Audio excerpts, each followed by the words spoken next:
You're watching How Leap. Let's make your TikTok videos private. Open the TikTok app and go to your profile. Find the video you want to make private and tap on it to open it. Tap the three-dot menu in the bottom right corner. From the menu, select Privacy Settings. Tap the option that says Who can view this video. Select Private.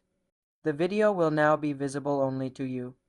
To set all future videos to private by default, go to your profile, tap the three-line menu, then Settings and Privacy. Tap Privacy. Under the Safety section, tap Private Account. Toggle the switch on. Now all new videos you post will only be visible to your approved followers. Old videos remain public unless you change them individually. For more simple computer tutorials, subscribe to the channel.